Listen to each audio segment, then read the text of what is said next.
The dragons are a power men should never have trifled with. One that brought Valyria its doom. If we don't mind our own histories, it will do the same to us.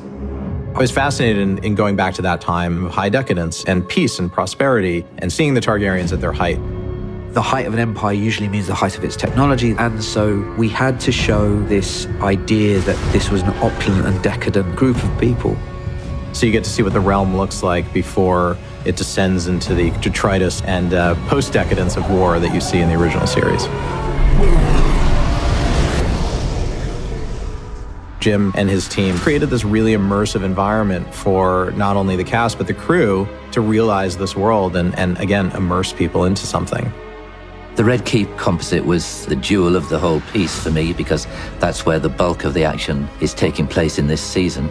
So I introduced this big staircase as a sort of symbol of power, and that it was a sense of Parliament as well as just the home of the family. And the composite also allows lots of positions to observe the little pockets of conversations that are going on, to add to the intrigue and the conspiracy that must go on all the time in those places. It's all built in, it's not on separate stages, which was really fun to play with, and it was incredible. Wow, I've never been on a set like the Red Keep.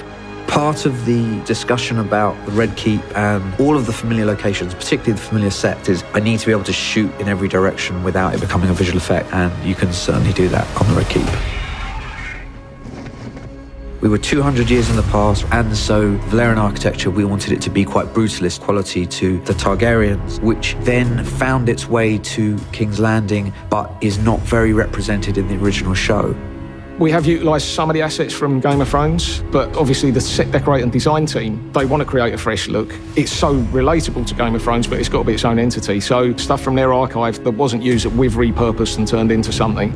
In terms of set decorating and creating a new world almost that has some elements of Game of Thrones running through it, I've been given the opportunity to actually play with that a little bit and come up with new ideas, and that's been really exciting. All that size that we loved in Game of Thrones is here.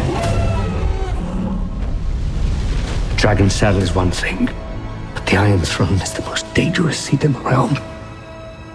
The throne is the big one for us on this. You know, it was very iconic in the Game of Thrones season. You know, you wanted to make sure you're doing it justice, but also improving it and doing what we can. And Ryan and Miguel were very involved in that from day one.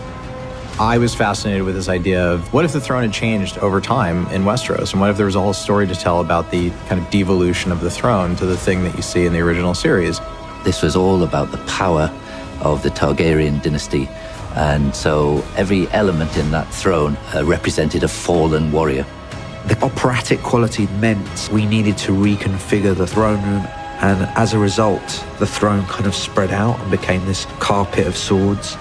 One of the many beautiful things that George did with his creation of Westeros is it really is a truly immersive world, and I'm really excited for everybody to see it.